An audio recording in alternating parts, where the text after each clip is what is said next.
안녕하세요. 내 손안의 책방입니다. 오늘도 내 손안의 책방과 함께 즐거운 하루 보내세요. 구독, 좋아요, 알림 설정은 사랑입니다. 오늘 들려드릴 이야기는 동물농장입니다.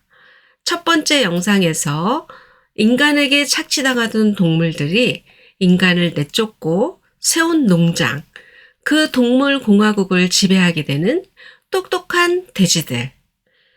자, 그럼 그들은 어떻게 생활하고 있을까요? 이야기 속으로 들어가 보겠습니다. 그날 하루, 동물들은 건초를 수확하느라 땀을 뻘뻘 흘리며 얼마나 열심히 일했던가. 하지만 그들의 수고에는 보람이 있었다.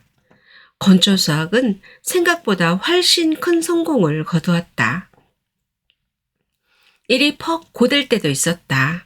도구들은 인간을 위해 고안된 것이지 동물을 위해 만들어진 것이 아니었고, 게다가 선 자세로 도구를 사용할 수 없다는 게 동물들에게는 큰 약점이었다.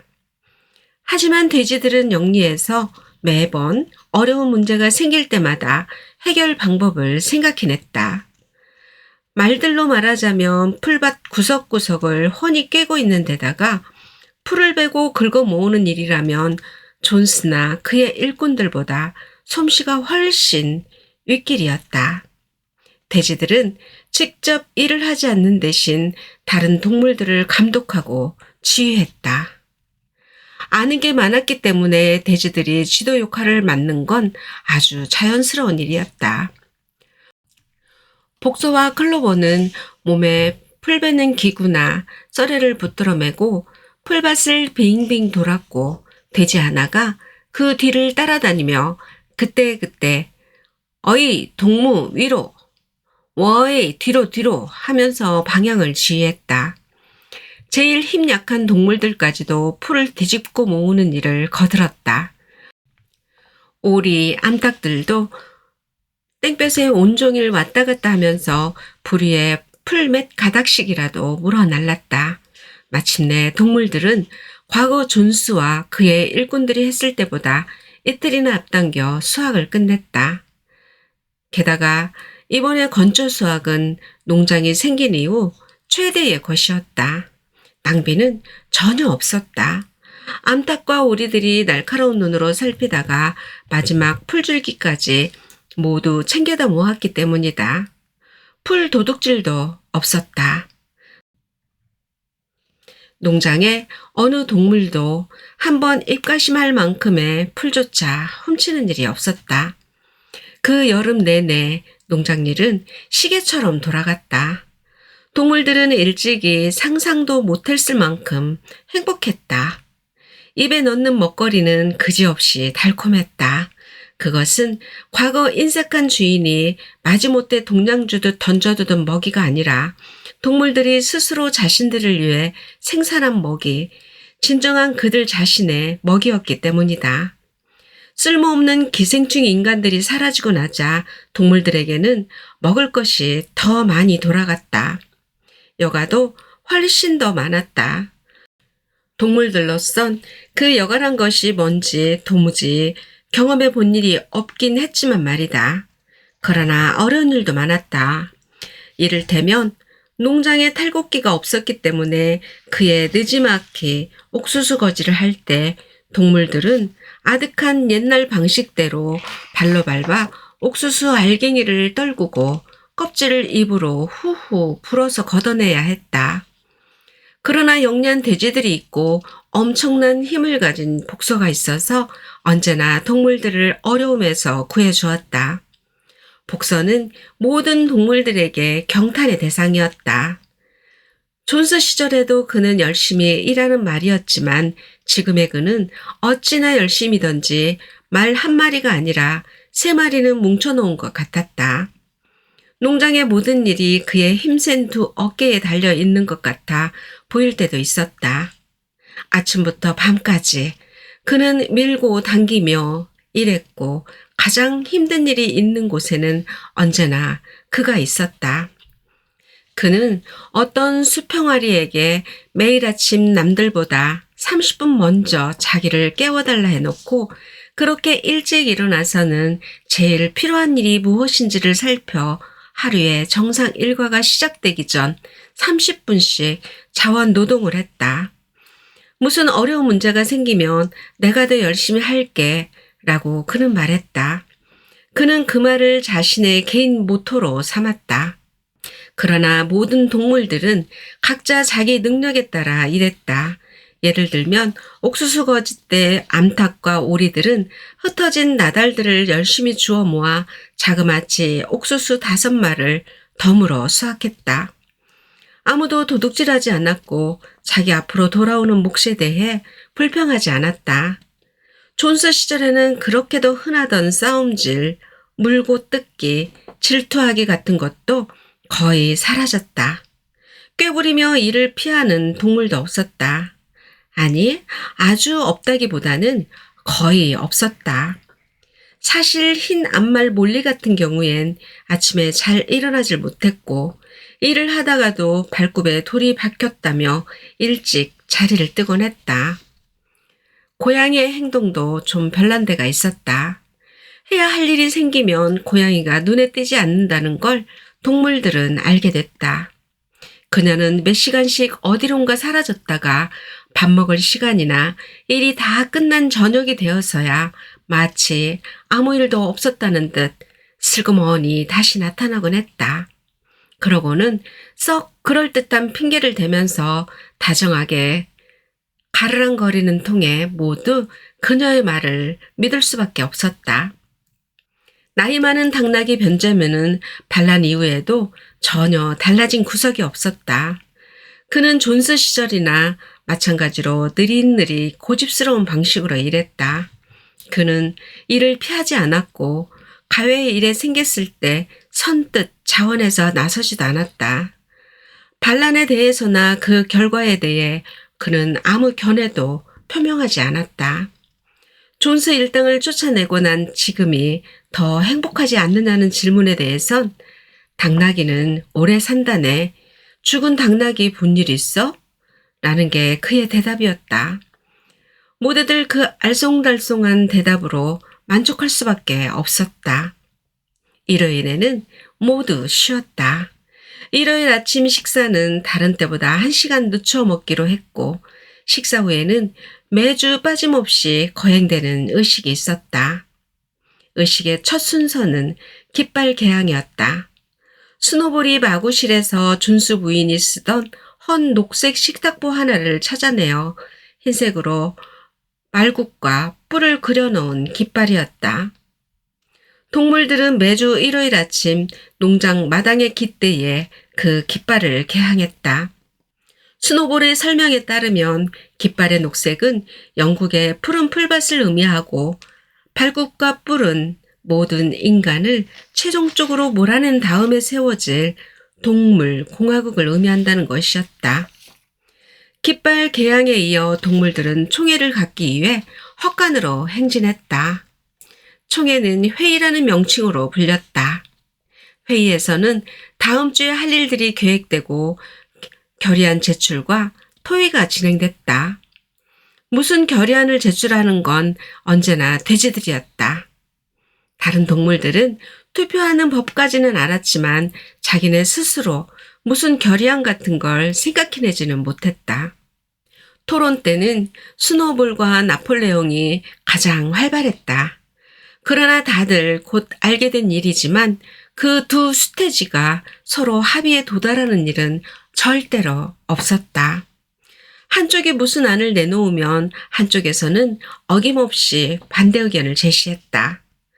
늙어 일할 나이를 넘긴 동물들에게는 여생을 편히 보낼 수 있도록 과수원띠에 작은 목장을 은퇴제로 정해주자는 결의안이 채택되었을 때에도 각 동물 부류에 따른 은퇴 연령을 몇 살로 할 것인가를 놓고 열띤 토론이 벌어졌다. 회의는 언제나 영국의 짐승들을 노래하는 것으로 끝났고 오후는 휴식 시간이었다. 돼지들은 마구씨를 자기네 본부로 정해놓았다. 저녁 시간 그들은 이 방에 모여 대장간일, 목수일, 기타 필요한 기술들을 익히느라 본체 농가에서 가져온 책들을 펴놓고 공부했다. 또 스노볼은 다른 동물들을 모아 이른바 동물위원회라는 걸 여러 개 조직했다. 그는 지칠 줄 모르고 위원회를 조직했다. 그는 암탉들로 달걀 생산위원회를 만들고 암소들을 모아 깨끗한 꼬리 동맹을 조직했다. 야생동물 재교육위원회, 이것의 목적은 쥐와 토끼를 길들이는 것이었다. 양들의 더욱 흰털 생산운동, 기타 등등의 위원회와 동맹들이 조직되었고 읽고 쓰는 법을 가르치는 학습반들도 만들어졌다. 그러나 대체로 이 기획들은 실패작이었다. 예컨대 야생동물 재교육 사업은 거의 시작과 동시에 실패로 끝나고 말았다. 쥐 토끼들의 행동은 언제나 이전 그대로였고 위원회가 관대하게 대해주며 그걸 이용하고 나섰다. 고양이는 재교육위원회에 참여한 뒤 처음 며칠간은 아주 열심이었다. 어느 날 그녀가 지붕에 올라가 저만큼 닿지 않을 거리에 떨어져 앉아있는 참새들에게 말을 걸고 있는 것이 목격되었다. 얘기인즉 이제는 모든 동물이 동지다. 그러니 어느 참새든 원한다면 와서 자기 발등에 앉아도 좋다는 취지였다. 하지만 참새들은 접근하지 않았다. 읽고 쓰기 학습반들은 그러나 대성공이었다. 가을개가 되자 농장 동물들은 거의 모두가 조금씩이라도 문자를 깨치게 되었다. 돼지들로 말하면 읽고 쓰는 것이 이미 완벽한 수준이었다. 개들도 읽기는 썩 잘했지만 7계명 이외에 다른 것을 읽는 데는 전혀 관심이 없었다. 염소 뮤지열은 읽는 솜씨가 개들보다 한 수 위여서 가끔 쓰레기 더미에서 주워온 신문 스크랩을 저녁 시간 다른 동물들에게 읽어줄 때도 있었다. 당나귀 변점이는 어느 돼지 못지않게 잘 읽었지만 그 능력을 발휘하는 법이 없었다. 자기가 알기로는 읽을 만한 것이 없다는 얘기였다. 어미말 클로버는 알파벳까지는 배워 깨쳤으나 단어들을 조합해낼 수가 없었다. 복서는 알파벳의 D까지 깨치고는 더 이상 나가지 못했다. 그는 커다란 발굽으로 땅바닥에 A, B, C, D까지 써놓고는 두 귀를 뒤로 쫑긋 젖히고 이따금 앞 갈기를 흔들면서 그 글자들을 내려다보며 D 다음에 무슨 자가 오더라? 온 힘을 다해 기억해보려 했지만 매번 실패했다. 사실은 그가 D 다음에 E, F, G, H까지 익힌 적이 몇 번 있긴 했다. 그러나 그 네 자를 외우고 나면 앞서 익힌 A, B, C, D가 생각나지 않았다. 마침내 그는 알파벳의 그 첫 네 글자에 만족하기로 하고 그나마 까먹지 않기 위해 매일 한두 번씩은 그 글자들을 땅바닥에 써보았다. 흰 앞말 물리는 자기 이름에 들어가는 6글자 외에는 배우기를 거부했다. 그녀는 작은 나뭇가지들로 예쁘게 그 6글자를 만들고는 꽃송이까지 한두 개 가져다 장식한 다음 스스로 찬탄하며 제 이름자 주위를 빙빙 돌곤 했다. 그 밖에 농장 동물들은 알파벳의 첫 글자 A 이상으로는 나가지 못했다. 또 알고 보니 양, 암탉, 오리 등 머리가 둔한 동물들의 경우는 7계명조차 다 외우지 못한 터였다. 한참 생각한 끝에 스노볼은 그 7계명이 단 한 줄의 격언으로 요약될 수 있다고 선언했다. 그 한 줄이란 4발은 좋고 2발은 나쁘다였다. 스노볼은 그 한 줄에 동물주의의 기본 원리가 다 포함되어 있다고 말했다. 누구든 그 원리를 철저히 깨치기만 하면 인간의 영향으로부터 안전하다는 얘기였다. 처음에는 날짐승들이 그 말에 이의를 제기하고 나섰다. 다리 2개라면 날개 달린 동물도 해당하지 않느냐는 항의였다. 그러나 스노볼은 그게 그렇지 않음을 입증해 보였다. 그는 말했다. 동무들, 새의 날개는 날개에 의한 추진기관이지 나쁜 짓을 하는 기관이 아니오. 그러므로 날개는 다리로 간주되어야 하오. 인간의 특징적인 표지는 그의 손이요. 손은 그가 온갖 못된 짓을 하는 도구입니다. 날짐승들은 스노볼이 사용한 길고 어려운 단어들을 이해할 수 없었지만 그의 설명은 받아들이기로 했다. 그리고 다른 머리둔한 동물들도 스노볼이 말한 한 줄짜리 격언을 외우기 시작했다.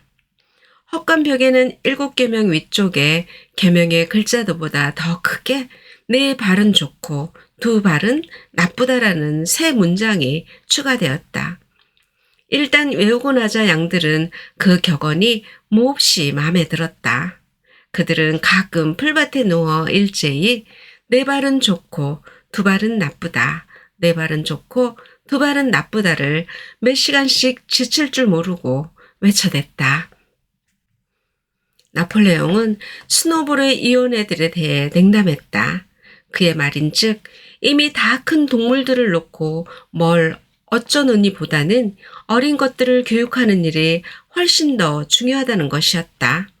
마침 건조 수확이 끝나고 얼마 후에 암캐 제시와 블루베리 투실투실한 새끼 9마리를 낳았다. 나폴레옹은 새끼들이 젖을 떼자마자 강아지 교육은 자기가 책임진다며 어미 품에서 새끼들을 떼어갔다. 그는 마구실 위에 사다리를 통해야만 올라갈 수 있는 지붕 밑 방으로 강아지들을 옮긴 다음 외부로부터 그들을 철저히 격리했고 그래서 농장의 다른 동물들은 다락에 강아지들이 있다는 사실조차 곧 잊어버렸다. 우유가 죄다 어디로 사라지는지는 얼마 안 가서 밝혀졌다. 우유는 매일 돼지들이 먹는 사료에 들어가고 있었다. 과수원에서는 이른 사과가 익기 시작했고 바람에 떨어진 사과들이 여기저기 뒹굴었다. 동물들은 그 떨어진 사과들이 물론 평등하게 분배될 것이라고 생각했다. 그러나 어느 날 그 사과들을 모두 모아다 마구실에 돼지들에게 갖다 줘야 한다는 명령이 떨어졌다. 그 명령에 몇몇 동물들이 수군대기 시작했지만 소용없었다. 그 문제에 관해선 돼지 전원이 완전히 합의를 본 상태였고 스노볼과 나폴레옹까지도 그 문제에 대해서만은 의견이 일치했다. 왜 그래야 하는지를 다른 동물들에게 설명하느라 언병과 스켈러가 파견됐다. 동무들, 여러분은 설마 우리 돼지들이 저들끼리만 잘 먹고 잘 살기 위해서 또는 무슨 특권을 행사하기 위해서 그러는 것이라고 생각하진 않겠지요? 사실은 우유 사과를 싫어하는 돼지들도 많아요. 나도 싫어합니다. 그런데도 돼지들이 우유와 사과를 가져가는 것은 건강 유지를 위해서입니다. 우유와 사과에는 돼지 건강에 절대적으로 필요한 물질들이 포함되어 있어요. 동물들, 이건 과학적으로 밝혀진 일입니다. 우리 돼지들은 머리 쓰는 노동에 종사하고 있습니다. 이 농장의 경영과 조직은 전적으로 우리 돼지들에게 달려 있습니다. 우리는 밤낮으로 여러분의 복지를 보살펴야 합니다. 그러므로 돼지들이 우유를 마시고 사과를 먹어야 하는 것은 바로 여러분의 이익을 위해서입니다. 돼지들이 그 의무를 수행하지 못하면 어찌 되는지 아십니까? 존스가 다시 오게 돼요. 존스가. 그래요. 존스가 다시 오게 됩니다. 그러니까 동무들. 이 대목에서 스켈레는 거의 호소하듯 말했다. 그는 이리저리 왔다 갔다 하면서 그리고 꼬리를 탈탈 털며 말을 계속했다. 그러니까 동무들, 여러분 중에 설마 존스가 되돌아오길 바라는 분은 없겠지요? 동물들에게 아주 완전히 확실한 것이 하나 있다면 그건 아무도 존스가 되돌아오는 것만은 원치 않는다는 사실이었다. 일이 그런 식으로 설명되고 보니 동물들로선 더 이상 할 말이 없었다. 돼지들이 우선 건강해야 한다는 것의 중요성은 너무도 명백해 보였다. 그렇게 해서 우유며 바람에 떨어진 사과, 그리고 나중에는 익은 사과들까지 모두 돼지들의 몫이어야 한다는데 더 이상 아무 군말 없는 합의가 이루어졌다. 복서에 쪼개진 발굽이 났는 데는 오랜 시간이 걸렸다. 동물들은 승전 축하 행사가 끝난 바로 다음 날부터 풍차를 재건하기 시작했다. 복서는 단 하루도 쉬지 않으려 했고 자기가 아프다는 걸 남들에게 보이지 않아야 체면이 선다고 생각했다. 그러나 저녁이 되면 그는 클로버에게만은 발굽이 몹시 아프다는 사실을 가만히 인정하곤 했다. 클로버는 약초를 씹어서 만든 찜질약을 복서의 발굽에 발라주었다. 클로버와 벤저민은 너무 무리하게 일하지 말라고 복서를 타일렀다. 말의 허파가 영원한 건 아니야 라고 클로버는 말했지만 복서는 듣지 않았다. 그는 자신이 은퇴할 나이가 되기 전에 풍차 돌아가는 모습을 보는 것이 자기에게 남은 단 한 가지 꿈이라고 말했다. 동물농장의 여러 가지 법이 처음으로 만들어지던 초기에 동물들의 은퇴 연령이 정해졌는데 그 규정에 따르면 말과 돼지는 12살, 암소는 14살, 개는 9살, 양은 7살, 암탉과 거인은 5살이었다. 상당히 후한 노년연금도 그때 결정되었다.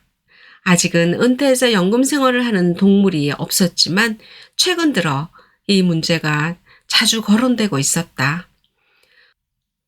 과수원 너머의 작은 목장을 보리밭용으로 떼어놓은 이상 넓은 목초지 한 구석을 울타리로 막아 노쇠한 동물들의 전용 목장으로 만든다는 소문이 나돌았다.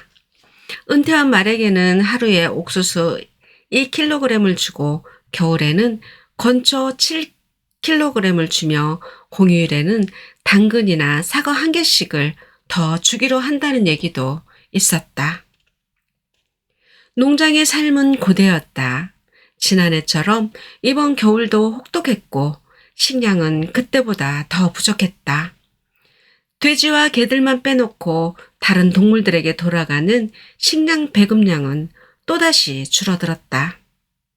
식량 배급에 지나치게 엄격한 평등을 적용하는 것은 동물주의의 원리에 어긋난다고 스켈러가 설명했다.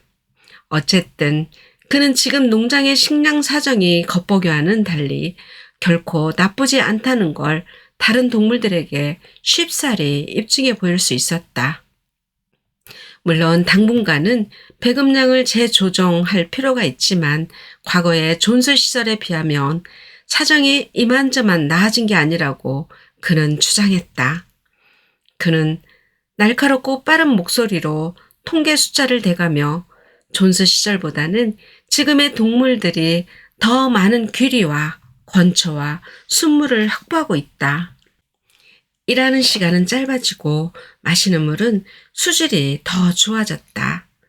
동물들의 수명은 늘어나고 새끼들이 살아남는 비율도 높아지고 축사 우리에는 더 많은 집단이 공급되어 벼룩한테 물리는 횟수도 훨씬 줄었다는 등의 내용을 조목조목 자세히 입증해 보였다. 동물들은 그 말을 그대로 믿었다. 사실대로 말하면 존스라든가 존스라는 이름이 의미하는 모든 것들은 이미 동물들의 기억에서 거의 대부분 이치가 없었다. 그들은 지금의 삶이 고단하고 힘들다는 것, 자주 춥고 배고프다는 것, 잠자는 시간을 빼면 하루 종일 일해야 한다는 것을 알고 있었다. 그러나 지난날 존스 시절에는 사정이 훨씬 더 나빴던 것임에 틀림없다고 동물들은 생각했다. 그들은 즐거이 그렇게 믿었다. 게다가 존스 시절에는 모두가 노예였지만 지금은 누구나 다 자유롭지 않은가? 그것이야말로 엄청난 차이가 아닌가? 스켈러는 언제나 이 점을 빼놓지 않고 지적했다. 지금은 먹여야 할 잎들도 훨씬 더 많아졌다. 가을에 암돼지 4마리가 거의 동시에 새끼들을 낳았는데 그 수가 31였다. 새끼들은 모두 혼합종이었다. 나폴레옹의 농장에서 유일하게 거시하지 않은 수태지였으므로 새끼 돼지들의 어미 아비가 누구일지는 짐작할 만했다. 본체 정원에는 나중에 벽돌과 목재를 구입해서 돼지 구슈를 칠 방침이라는 발표가 나왔다. 얼마간은 나폴레옹이 몸소 본체 부엌에서 새끼 돼지들의 교육을 담당했고 체육 교육은 본체 정원에서 실시되었다. 새끼 돼지들은 다른 동물의 새끼들과는 놀지 말라는 지시를 받았다. 이 무렵에 또 하나의 규칙이 정해졌는데 그건 다른 동물이 길에서 돼지를 만나면 반드시 옆으로 공손히 비켜서야 한다는 것이었다. 또 모든 돼지는 등급에 상관없이 일요일에 녹색 댕기를 꼬리에 매달 특권을 갖는다는 규칙도 생겼다.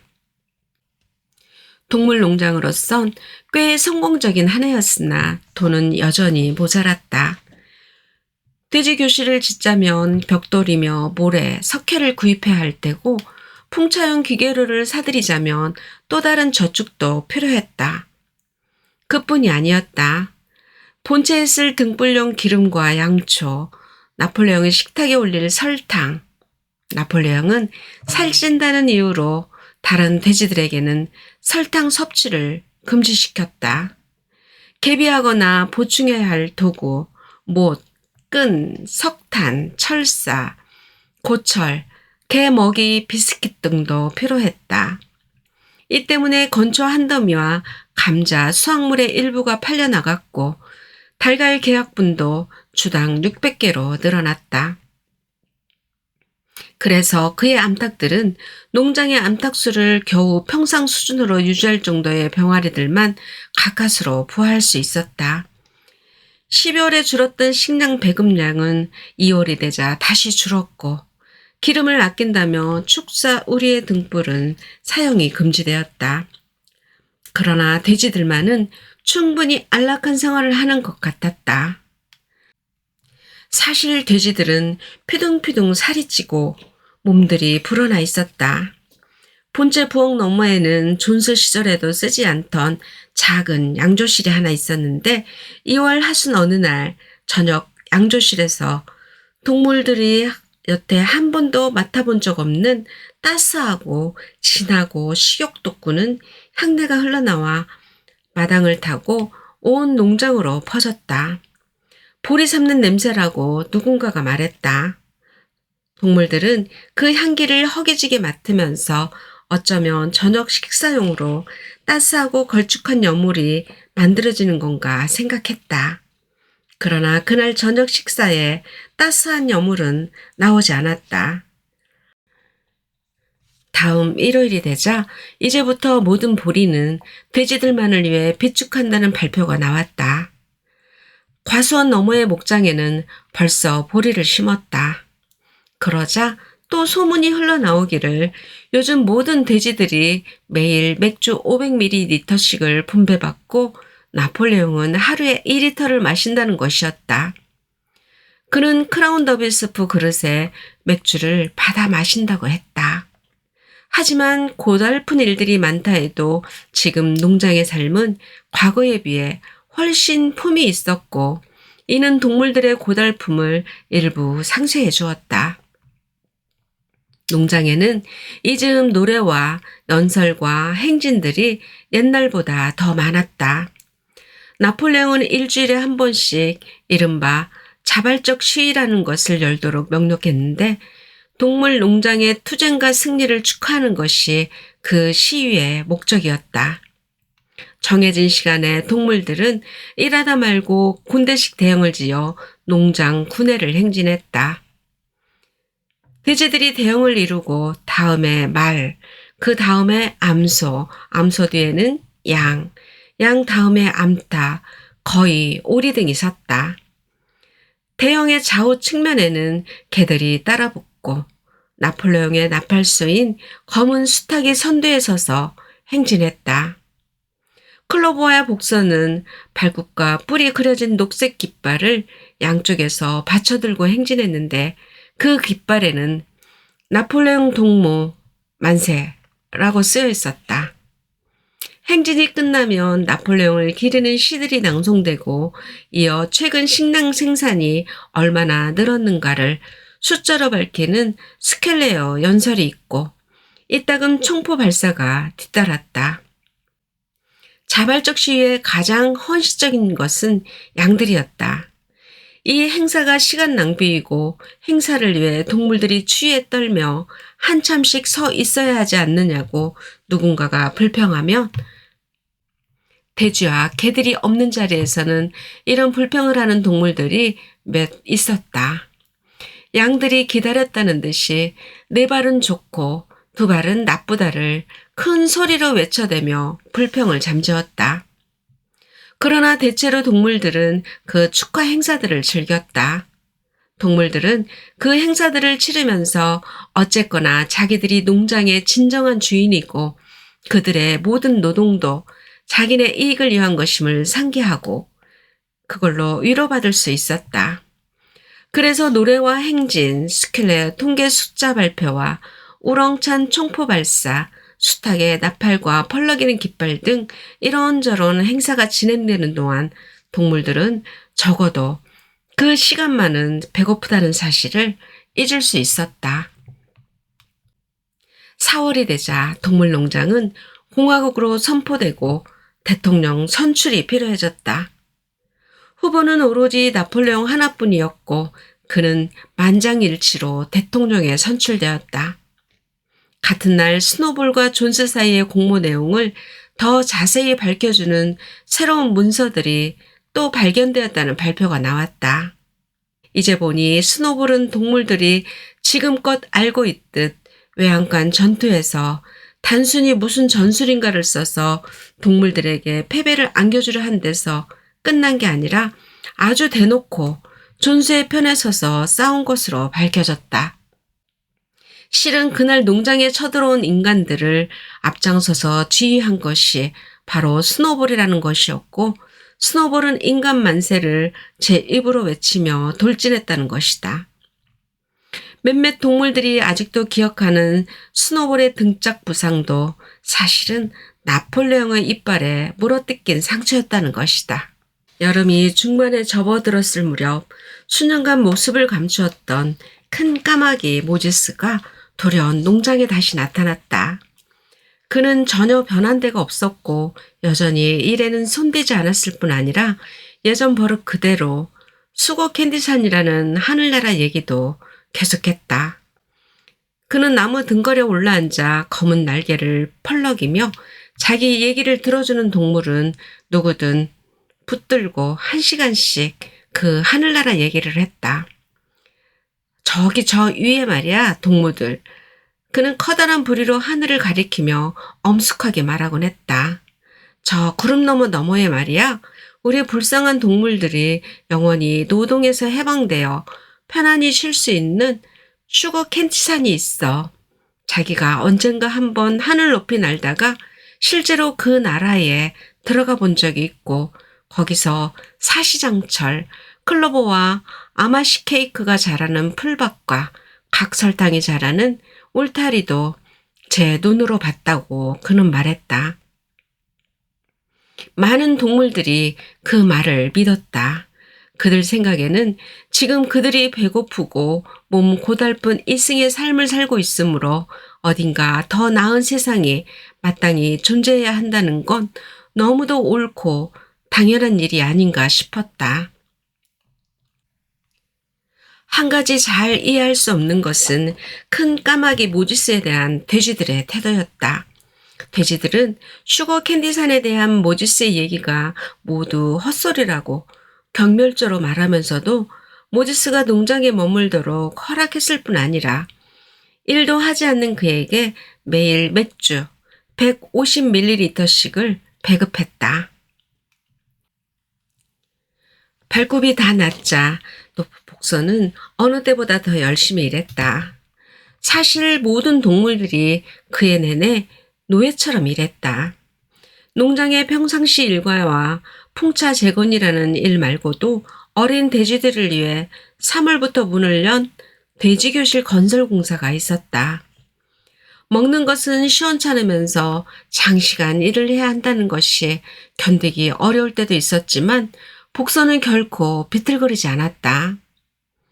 말할 때나 일할 때의 복서를 보면 힘이 옛날만 못하다는 기미를 어디에서도 눈치챌 수 없었다. 옛날과 조금 달라 보이는 것이 있다면 그의 겉모습이었다.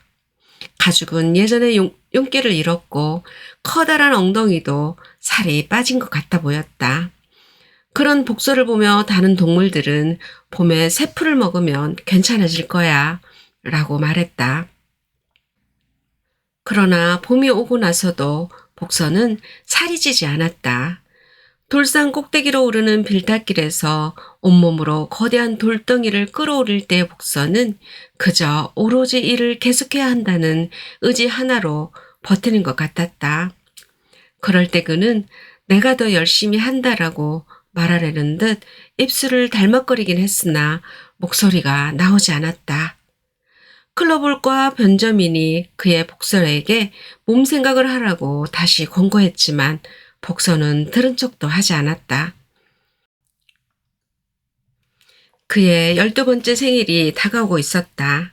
그는 그저 은퇴하기 전에 충분한 양의 돌멩이들을 풍차 공사장에 실어다 놓으면 됐지 그 밖에는 무슨 일이 일어나건 상관하지 않는다는 태도였다. 여름, 어느 날 저녁 늦은 시간, 복서에게 무슨 일이 일어났다는 소문이 온 농장에 퍼졌다. 그는 돌멩이 한 수레를 공사장으로 끌고 가기 위해 혼자 밖으로 나간 터였다. 그런데 아닌 게 아니라 소문은 사실이었다. 몇 분 후 비둘기 2마리가 날아와 소식을 전했다. 복서가 쓰러졌어. 옆으로 쓰러져 일어나질 못해. 농장 동물들 거의 절반쯤이 풍차 공사장인 둔덕으로 달려갔다. 거기 복서가 목을 길게 빼고 고개조차 가누지 못한 채 침수레의 두 굴레 사이에 쓰러져 있었다. 그의 두 눈은 흐려지고 허리는 땀으로 범벅이 되어 있었다. 입에서는 피가 한 줄기 가느다랗게 흘러내렸다. 클로버가 복서 옆에 무릎을 꿇고 앉으며 물었다. 복서, 어찌 된 거야? 괜찮아?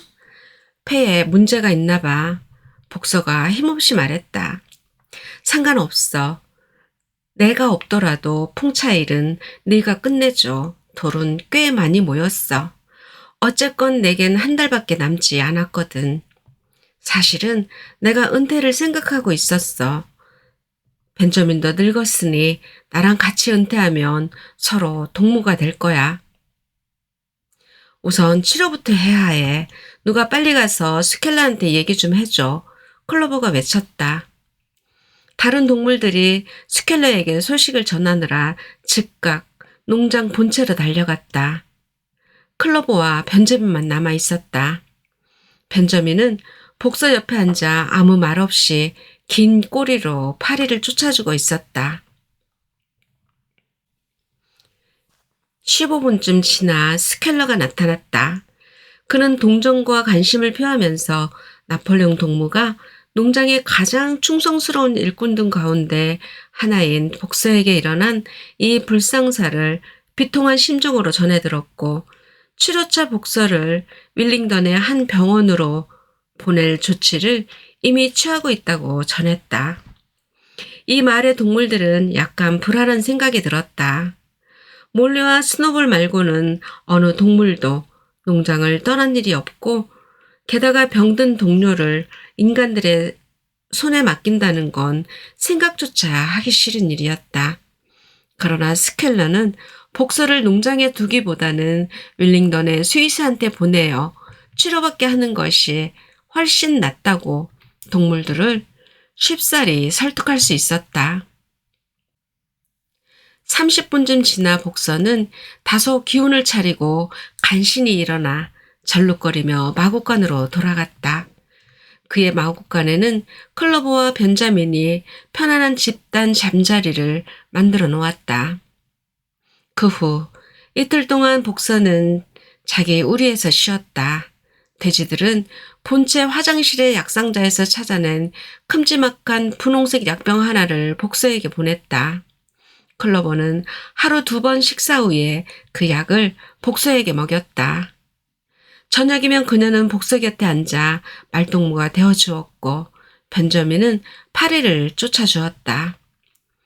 복서는 자기가 쓰러진 걸 안타까워하지 않는다고 말했다. 몸이 회복되면 자기는 앞으로 3년은 더 살 것이고 농장의 큰 목장 한 곳에 마련된 은퇴지에서 하루하루 편안히 지낼 날들을 기대하고 있다고 그는 말했다. 자기로선 공부도 하고 정신도 개발할 여가를 난생 처음으로 가져보게 된다는 것이었다. 그는 알파벳의 나머지 22글자를 깨치는데 여생을 보낼 생각이라고 말했다. 하지만 벤저민이나 클로버로선 하루 일이 끝난 다음에야 복서와 함께 있을 수 있었고 복서를 실어갈 유괴마차가 온 것은 한낮의 일이었다. 그날 수무밭에서 돼지 한 마리의 감독을 받아가며 순무 떡잎을 뜯어내고 있던 동물들은 농장 축사 쪽에서 벤자민이 목청껏 소리를 지르며 다른 박질 쳐 오는 걸 보고 깜짝 놀랐다. 동물들이 흥분한 벤자민을 보기는 그때가 처음이었다. 아니, 도대체 벤자민이 다른 박질 치는 걸 본 것도 그때가 처음이었다. 빨리빨리! 벤자민이 고함을 질렀다.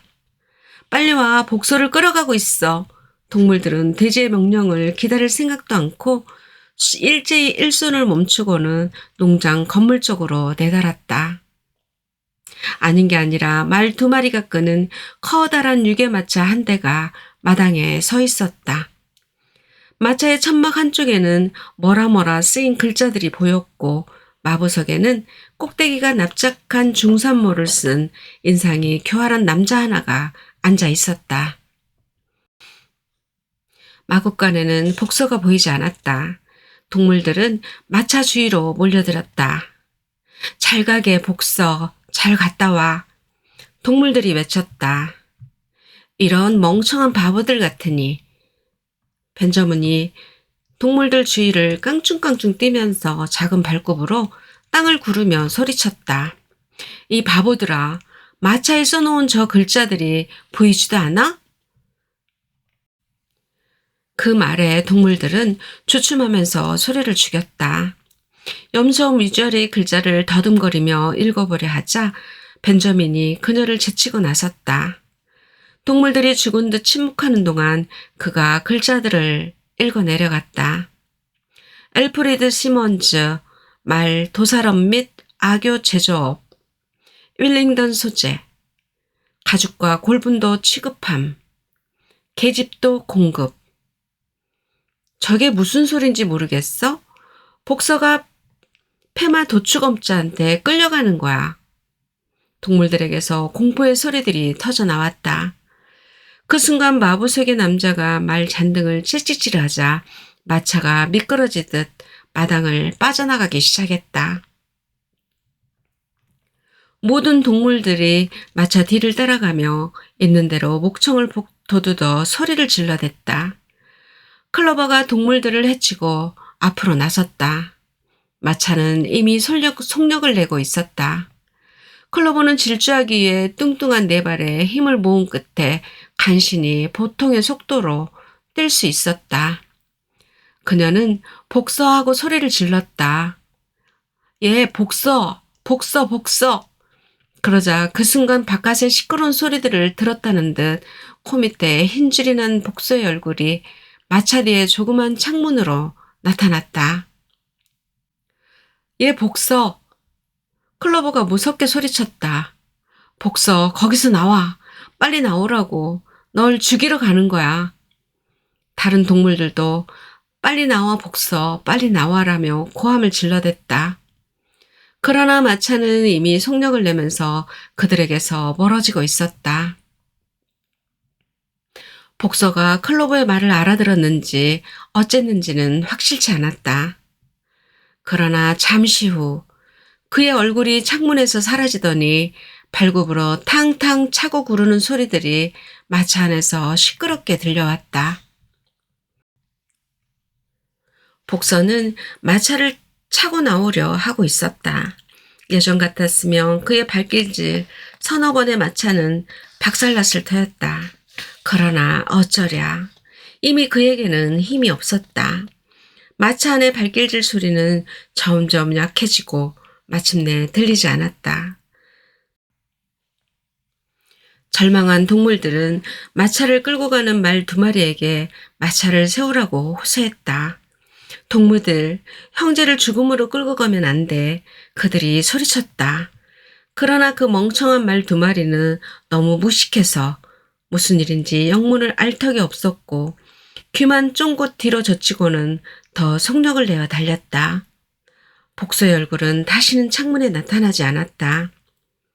누군가가 마차를 앞질러 달려가 빗장 5개로 된 농장 정문을 닫을 걸 생각을 했지만 이미 때는 늦었다. 마차는 정문을 빠져나가 큰 길로 빠르게 사라지고 있었다. 복서는 다시는 보이지 않았다. 사후로 복서가 웰링턴의 병원에서 말이 받을 만한 치료는 모두 받았음에도 불구하고 숨을 거두었다는 발표가 나왔다. 스킬러가 동물들에게 그 소식을 공표했다. 그는 복서가 임종할 때 자기도 그 자리에 있었다고 말했다. 참으로 감동적인 장면이었어. 스킬러가 한쪽 발을 들어 눈물 한 방울을 훔치며 말했다. 마지막 순간 나는 그의 곁에 있었어.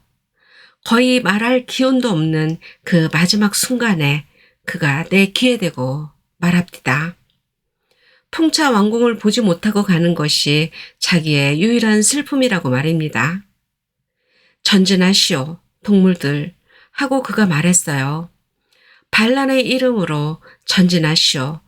동물농장, 만세, 나폴레옹 동무, 만세.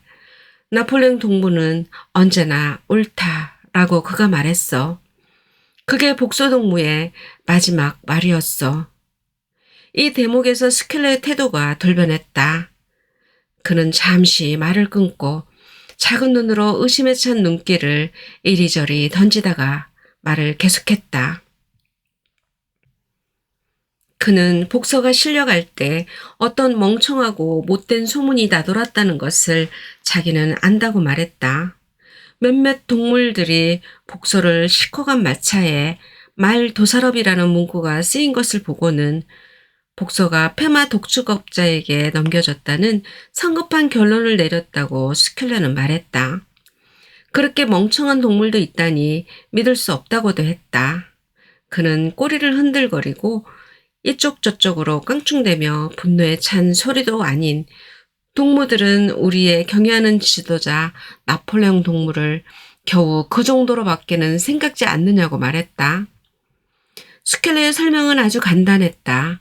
그날 농장에 왔던 마차는 원래 폐마 독축업자의 소유였다가 후에 웰링턴의 수의사에게 팔린 것이고 그 수의사는 미처 마차 천막에 쓰인 옛날 상호를 지우지 않았다는 것이다.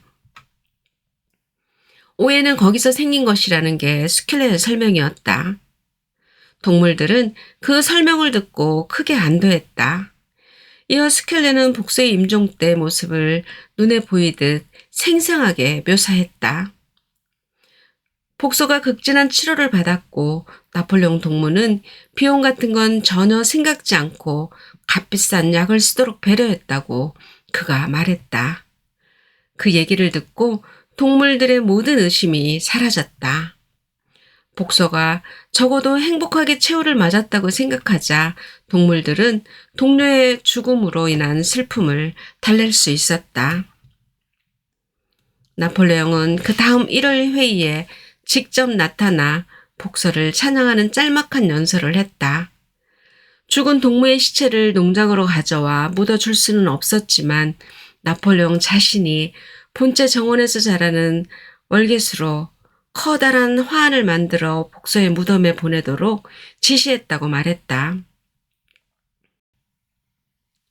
그리고 돼지들은 며칠 후 복서를 기리기 위한 추도 연회를 열기로 했다고 그가 말했다. 나폴레옹은 복서가 생전에 좋아하던 두 모토를 동물들에게 상기시켜주는 것으로 연설을 끝냈다. 내가 더 열심히 한다와 나폴레옹 동무는 언제나 옳다.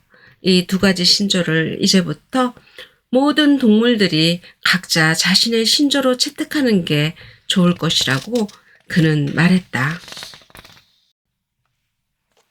추도연회가 열리기로 되어 있던 날, 웰링턴의 어떤 식품 가게 마차 한 대가 농장으로 올라와 커다란 나무 상자 하나를 돼지들의 본체에 전달하고 돌아갔다. 그날 밤 본체에서는 왁자지껄한 노랫소리가 들리고 시끄럽게 다투는 소리도 들리더니 밤 11시께에 와장창 유리 깨지는 소리와 함께 잠잠해졌다. 다음 날 정오가 될 때까지 본체에서는 돼지 한 마리도 부시럭거리지 않았다. 돼지들이 어디에선가 돈이 생겨 위스키를 한 상자나 사서 마셨다는 소문이 나돌았다. 여러 해가 흘렀다. 계절은 왔다가 가고 동물들의 짧은 생애는 빠르게 사그라져 갔다. 농장에서는 클로버와 벤제민, 큰 까마귀 모지스, 돼지 몇몇을 빼고는 반란 이전의 옛날을 기억하는 동물이 없었다. 염소 미리얼은 죽고 블루벨, 제시, 핀처 같은 개들도 죽었다. 존스도 죽었다. 그는 영국 땅 어딘가의 술꾼 수용시설에서 숨을 거두었다. 스노볼은 잊혔다. 복서도 그를 기억하는 몇몇 동물이 있을 뿐 잊힌 존재였다. 클로버는 이제 관절이 굳어지고 눈에서는 끊임없이 분비물을 흘리는 늙고 뚱뚱한 낱말이 되어 있었다. 그녀는 은퇴 연령을 벌써 2년이나 넘긴 나이였지만 동물 농장에서 나이 들어 정말로 은퇴 생활을 하는 동물은 지금껏 아무도 없었다. 목장 한 구석을 떼어 나이 든 동물들의 노후 은퇴주로 삼는다던 얘기는 쑥 들어간 지 오래였다. 나폴레옹은 몸무게 150kg의 성숙한 수태지가 되어 있었다. 스킬러는 눈이 파묻혀 보이지 않을 정도로 살이 쪄 눈을 뜨자면 한참 애를 써야 했다. 늙은 당나귀 변조빈만이 거의 옛 모습 그대로였다. 주둥이 있는 데가 조금 더 희끄무레하게 색이 바래고 복소가 죽은 뒤로 더 침울해져 말수가 더 줄어든 것 빼고는 말이다. 농장에는 당초 예상했던 것만큼 증가율이 높은 편은 아니었지만 새 식구들이 많이 불어나 있었다. 많은 동물들이 새로 태어났는데 그들에게 반란이란 그저 입에서 입으로 전해지는 흐릿한 전통일 뿐이었다. 새로 사들여온 동물들도 있었다. 그들은 이 농장에 오기까지는 반란 얘기를 들은 적도 없었다. 농장에는 클로버 말고도 말 3마리가 더 있었다. 그들은 몸매가 날씬하고 일 잘하는 좋은 동무들이었지만 보통 우둔하지가 않았다. 셋 중 누구 하나도 알파벳의 A와 B 두 자 외에는 깨치지 못했다. 그들은 오래전 반란 얘기나 동물주의의 원리에 대한 얘기라면 듣는 대로 다 믿었고 특히 클로버가 들려주는 얘기에 대해선 더 그랬다. 그들은 클로버를 부모 삼기듯 했지만 자기네가 들은 얘기를 제대로 이해하는지는 의심스러웠다. 농장은 옛날보다도 훨씬 더 번성하고 조직도 더 잘 되어 있었다. 필킹턴에게서 밭을 2군데나 구입해 농장 규모도 커졌다.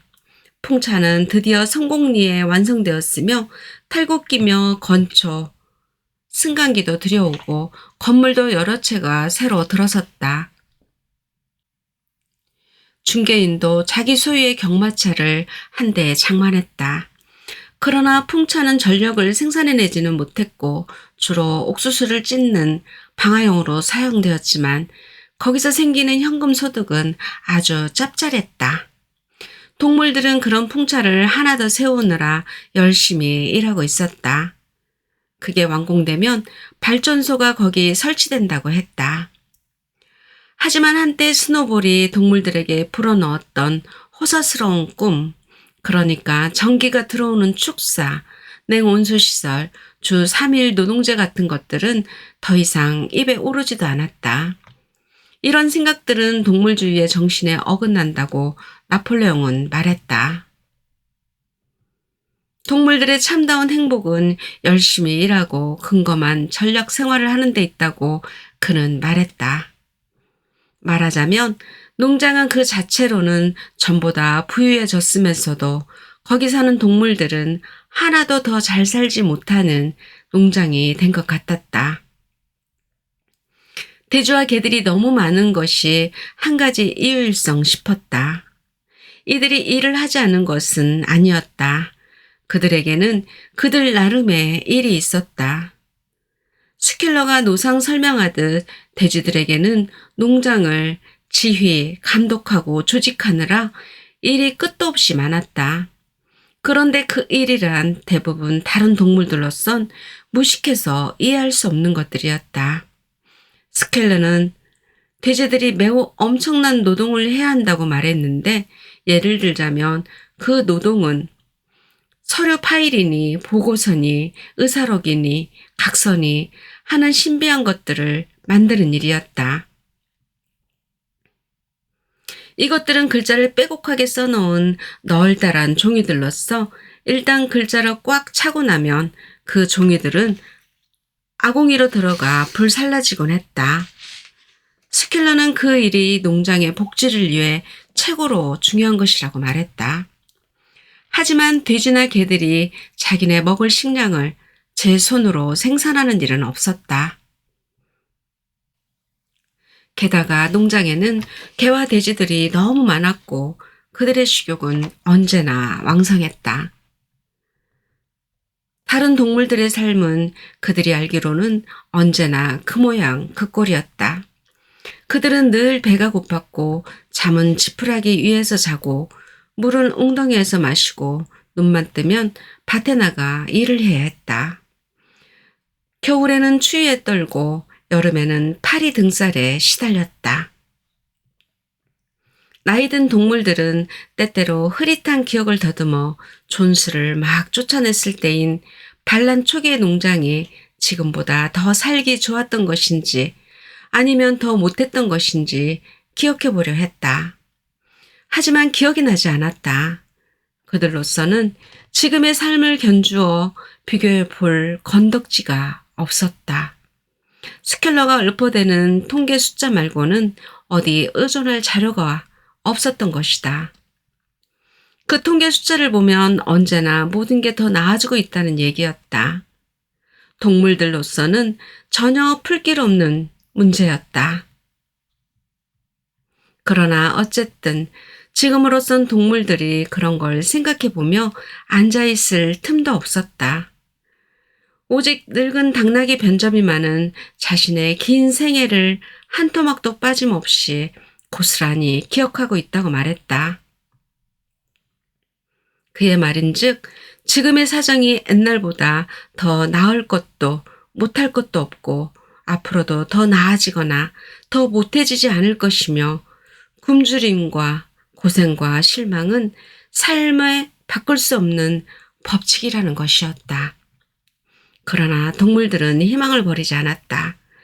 더구나 그들 각자는 동물농장의 명예로운 일원이라는 생각을 한순간도 버린 적이 없었다.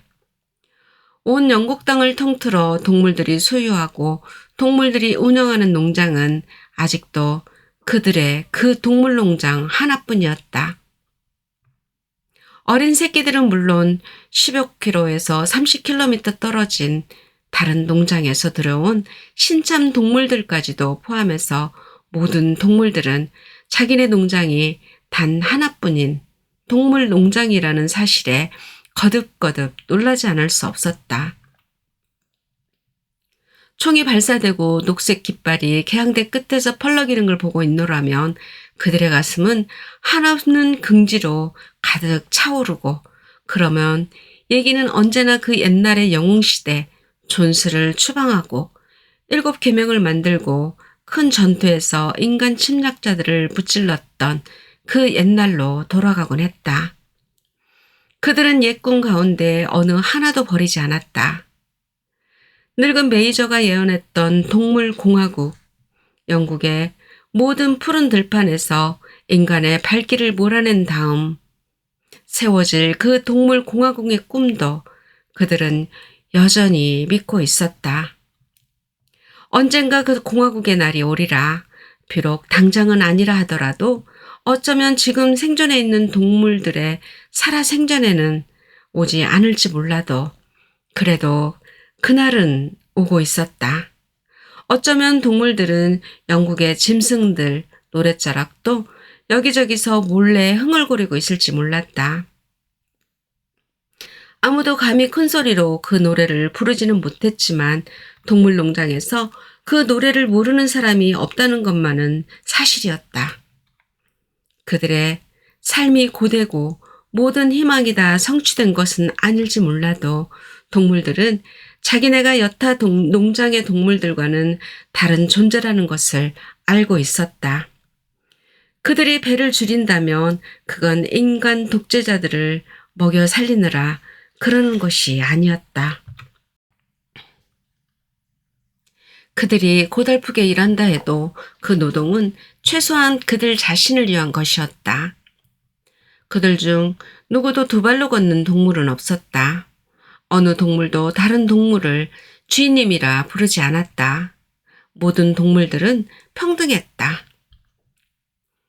초여름 어느 날 스킬러는 양들에게 자기를 따라오라 하고는 농장 한끝에 지금은 아무 용도에도 쓰이지 않는 미 개간지로 데리고 갔다.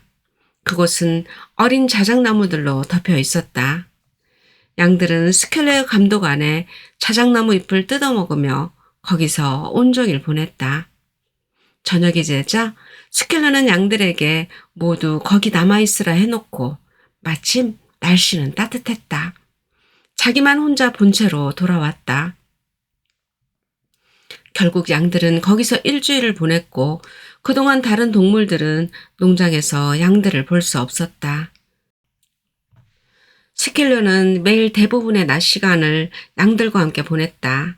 양들에게 무슨 새 노래를 하나 가르치는데 그러자면 비밀이 유지되어야 한다는 것이었다. 양들이 다시 농장으로 돌아온 직후에 어느 날씨 좋은 저녁, 일을 끝낸 동물들이 막 농장 축사로 돌아가고 있는데 마당 쪽에서 크게 놀란 듯한 말 울음소리가 들려왔다. 동물들은 깜짝 놀라 발을 멈췄다. 클로버의 목소리였다. 그녀의 울음소리가 다시 들렸고 동물들은 마당으로 달려갔다. 클로버를 놀라게 한 그 광경을 다른 동물들도 보았다. 돼지 하나가 두 발로 서서 걷고 있었다. 스킬러였다. 그는 상당한 덩치의 몸뚱이를 두 발로 지탱하는 것이 아직은 익숙하지 않은 듯 약간 어색하게 그러나 완벽하게 균형을 유지하면서 뒷발로 서서 마당을 걷고 있었다. 그러자 다음 순간 돼지들이 길게 한 줄로 행렬을 지어 본체 문 밖으로 걸어 나왔다. 모두 스킬러처럼 뒷발로 선 직립, 보행의 자세였다. 그들이 두 발로 걷는 실력은 고르지 않아서 다른 돼지들보다 훨씬 잘 걷는 돼지도 있었고 한두 돼지는 건너골이 위태로워 지팡이에 도움이 필요할 것 같아 보이긴 했지만 자빠지는 녀석 없이 모두 제대로 마당을 걸어 나왔다. 개들이 요란하게 짖어대는 소리와 검은 수탉의 날카로운 날파 소리가 나면서 이윽고 나폴레옹이 거만한 눈길을 좌우로 던지며 걸어 나왔다. 당당하게 선 자세였다. 개들이 그의 주위를 뛰어다녔다. 나폴레옹은 앞발굽에 회초리를 들고 있었다. 죽은 듯한 침묵이 흘렀다. 놀라고 겁먹은 동물들은 줄지어 천천히 마당을 걷고 있는 돼지들의 긴 행렬을 지켜보며 한쪽에 몰려서 있었다. 마치 온 세상이 거꾸로 선 것 같았다. 첫 번째 충격이 웬만큼 가시고 나자 동물들은 개들에 대한 공포에도 불구하고 또 무슨 일이 있어도 절대로 불평하지 않고 비판도 하지 않는 그 오랜 세월, 몸에 붙은 버릇에도 불구하고 이번에는 어떻게든 항의를 좀 제기해야겠다는 생각이 한순간 퍼뜩 머리에 떠올랐다. 그러나 바로 그때 무슨 신호를 받기라도 한 듯 양들이 일제히 목청을 높여 우렁차게 외쳐대기 시작했다. 네 발은 좋고 두 발은 더 좋다. 네 발은 좋고 두 발은 더 좋다. 네 발은 좋고 두 발은 더 좋다. 양들의 외침은 5분이나 계속되었다. 그들이 잠잠해졌을 때는 이미 돼지들이 본체로 돌아가 버린 뒤라 항이고 뭐고 제기해볼 기회가 없었다. 당나귀 벤저민은 누군가가 자신의 어깨에 포를 비벼오는 것을 느꼈다. 돌아보니 클로버였다. 클로버의 붉은 눈이 어느 때보다 더 흐릿해 보였다. 그녀는 아무 말 없이 부드럽게 벤저민의 갈기를 끌어 7계명에 있는 헛간 벽 쪽으로 그를 데리고 갔다. 잠시 동안 그들은 흰 글자들이 쓰인 검은 타르백을 쳐다보며 서 있었다. 이젠 눈이 보이지 않는군. 한참 만에 클로버가 말했다. 젊을 때도 난 저기 쓰여있는 글들을 읽지 못했어. 그런데 저 벽이 좀 달라진 것 같지 않아? 7계명이 그대로 있긴 있는 거야? 벤저민은 이런 일에 끼어들지 않는다는 자신의 규칙을 이번 한 번만은 깨기로 하고 벽에 쓰여있는 글들을 클로버에게 읽어주었다. 7계명은 온갖데 없고 단 하나의 계명만이 거기 적혀 있었다. 그 계명은 이러했다. 모든 동물은 평등하다. 그러나 어떤 동물은 다른 동물들보다 더 평등하다.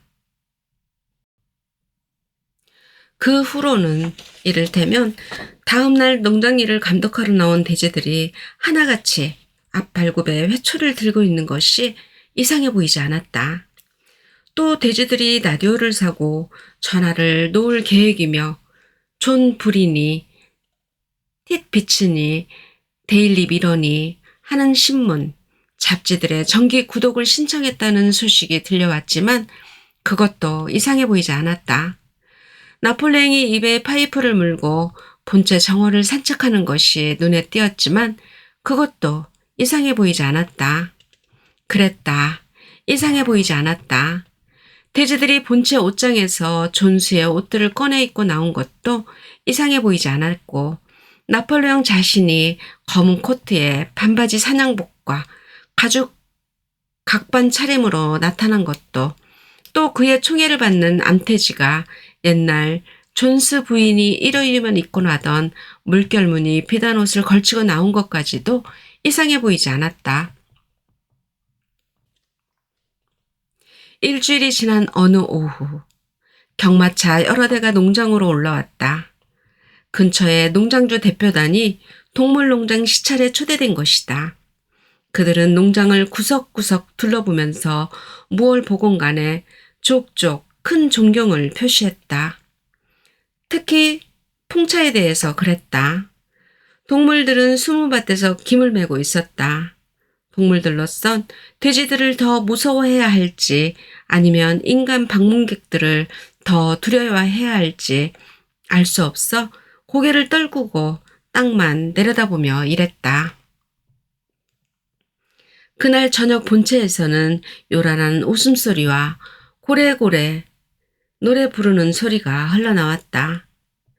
인간과 동물의 음성이 뒤섞인 그 소리를 듣고 있던 동물들은 갑자기 호기심이 동했다. 동물과 인간이 처음으로 평등한 자격으로 만나는 자리인 만큼 지금 거기에 어떤 일이 벌어지고 있을까 동물들은 궁금했다.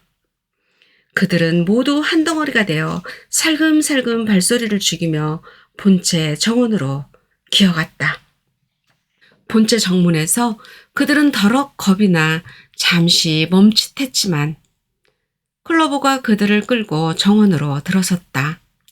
그들은 발끝으로 걸어 본체 가옥으로 접근했고 키가 큰 동물들은 목을 빼고 응접실 창문 안을 기웃거렸다.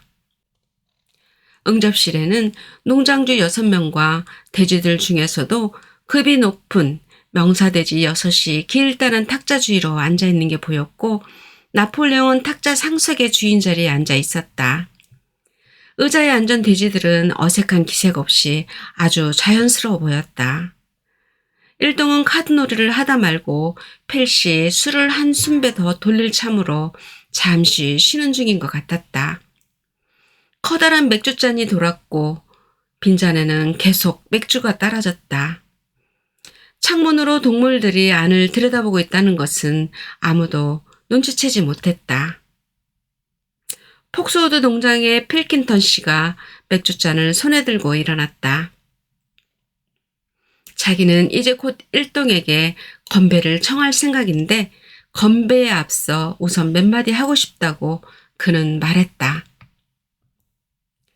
그동안의 오랜 불신과 오해가 마침내 끝난 것을 자기는 대단히 만족스럽게 생각하며 여기 참석한 다른 사람들도 필시 같은 생각인 것으로 안다는 말로 필킹턴의 연설은 시작되었다. 과거 한때에는 물론 필킹턴 자신이나 지금 여기 참석한 사람들은 어느 누구도 그런 생각을 한 적이 없지만 좌우간 과거 한때에는 동물농장의 인간 이웃들이 이 농장의 존경스러운 경영자들을 글쎄 꼭 적대감이라고 말하고 싶진 않지만 어느 정도 불안한 마음으로 대한 적이 있었다. 불행한 일들도 있었고 잘못된 생각이 퍼지기도 했다. 돼지들이 소유하고 운영하는 농장이 있다는 사실 자체가 비정상이라 여겨졌고 자칫하면 이웃에 좋지 않은 영향을 미칠 수 있다고 생각하기도 했다. 많은 농장주들이 진상을 확실히 알아보지도 않고 방종과 무질서가 동물농장을 지배하게 될 것이라고 단정했다. 그들은 자기네 농장의 동물들과 심지어 인간 일꾼들에게도 동물농장의 영향이 미치지 않을까 걱정했던 것이다. 그러나 그 모든 의혹들은 이제 깨끗이 사라졌다. 오늘 자신이 친구들과 함께 동물농장을 구석구석 두 눈으로 시찰했는데 그 결과 무엇을 발견했을까? 가장 현대적인 경영 방식뿐만 아니라 높은 규율과 질서를 발견했으며 이는 다른 모든 농장들의 귀감이 될 만한 것이었다. 자신은 동물농장의 등급 낮은 동물들이 영국의 어느 농장 동물들보다도 일은 많이 하면서 먹기는 적게 먹는 효율성으로 발휘하고 있다고 생각한다. 자신과 동료 방문객들은 이런 많은 장점들을 오늘 동물농장에서 발견했고 그것들은 즉시 자기네 농장들에 도입할 생각이다. 필킹턴의 연설은 계속됐다. 자신은 동물농장과 이웃 농장들이 서로 갖고 있는 그리고 당연히 가져야 할 우호적 감정을 다시 한번 강조하는 것으로 말을 마칠까 한다고 그는 말했다. 동물들과 인간들 사이에는 어떤 이해관계의 충돌도 없고 그런 충돌이 있을 필요도 없다. 그들의 투쟁과 그들의 어려움은 하나이고 같은 것이다. 노사 문제는 어디서나 같은 문제가 아닌가. 이 대목에서 필킨턴 씨는 자신이 신경 써서 준비해온 어떤 재치 있는 말 한마디를 자중에 던지려 했던 것이 분명했다.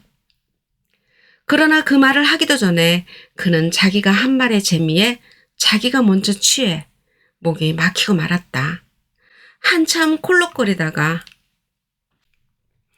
그는 마침내 말했다.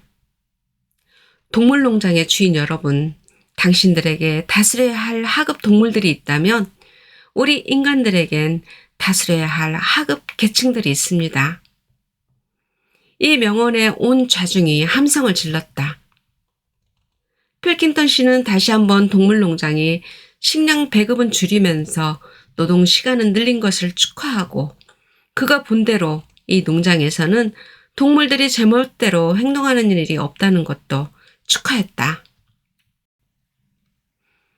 마지막으로 그는 일동에게 모두 일어나 잔을 가득 채우라고 요청했다. 자, 여러분, 건배합시다. 동물농장의 번영을 위하여. 열광적인 환성과 발구르는 소리가 들렸다. 나폴레옹은 필킨턴이 너무 고마웠던지 자리에 일어나 탁자를 돌아 필킨턴에게로 가서 잔을 그의 술잔에 쨍 한번 부딪히고는 술을 들이켰다. 환성이 가라앉자 나폴레옹이 여전히 선 자세로 자기도 한마디 하고 싶다고 말했다.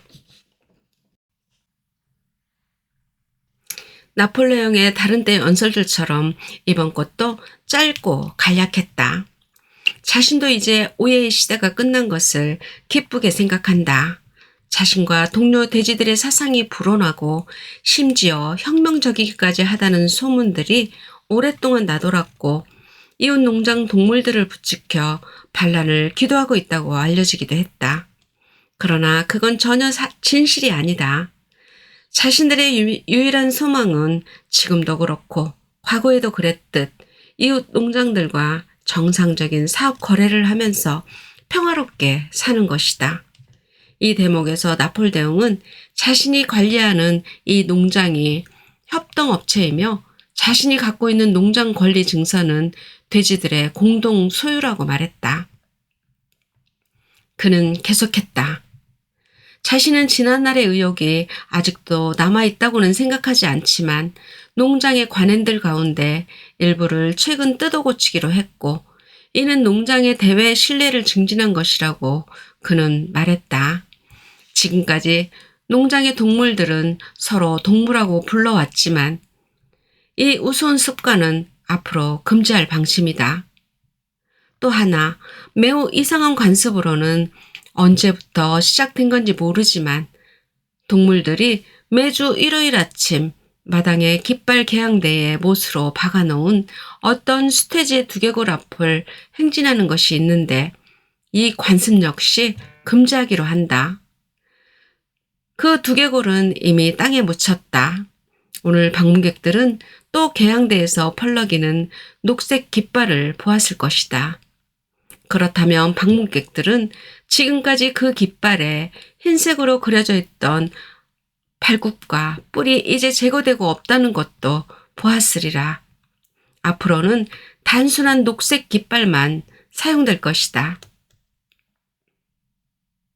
그런데 아까 필킨턴 씨가 들려준 우호적이고 탁월한 연설에서 딱 한 가지 토를 달고 싶은 것이 있다고 나폴레옹은 말했다. 필킨턴 씨는 이 농장을 계속 동물농장이라고 불렀으나 이제 동물농장이라는 명칭은 폐지된다. 이 사실은 나폴레옹 자신이 지금 처음으로 공표하는 것이니 필킨턴 씨가 몰랐던 것은 당연하다. 이제부터 이 농장은 매너 농장으로 불릴 것이며 이는 이 농장의 정확한 원래 이름인 것으로 자신은 알고 있다. 여러분, 연설을 끝낸 나폴레옹이 말했다.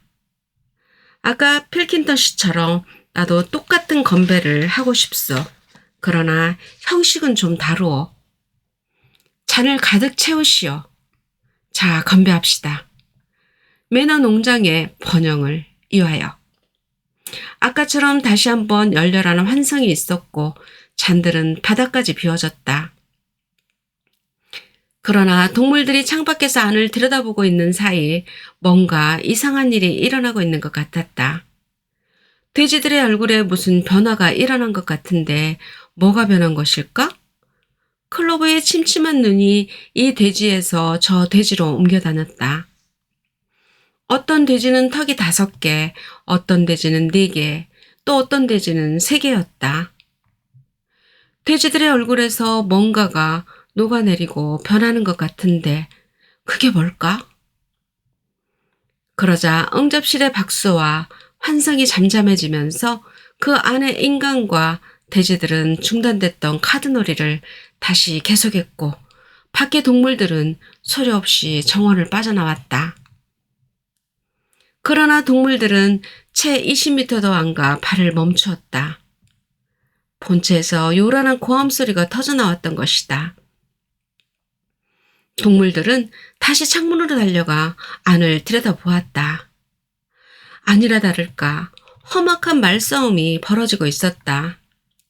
방 안은 고함 소리, 탁자 치는 소리, 의심에 찬 눈길, 그게 아니라니까 하며 맹렬하게 부정하는 소리로 가득했다. 보아하니 나폴레옹과 필킨턴이 카드놀이를 하다가 둘이 동시에 똑같은 스페이드 에이스를 내놓은 것이 싸움의 발단이었다. 12개의 환한 목소리들이 서로에게 고함을 치고 있었고 그 목소리들은 서로 똑같았다. 그래, 맞아. 돼지들의 얼굴에 무슨 변화가 일어났는지 이제 알 수 있었다. 창밖의 동물들은 돼지에게서 인간으로, 인간에게서 돼지로, 다시 돼지에게서 인간으로 번갈아 시선을 옮겼다. 그러나 누가 돼지고 누가 인간인지 어느 것이 어느 것인지 이미 분간할 수 없었다. 지금까지 내 손안의 책방이었습니다. 오늘도 채널 고정해주신 지음님, 꽃길만 걸으세요. 사랑합니다.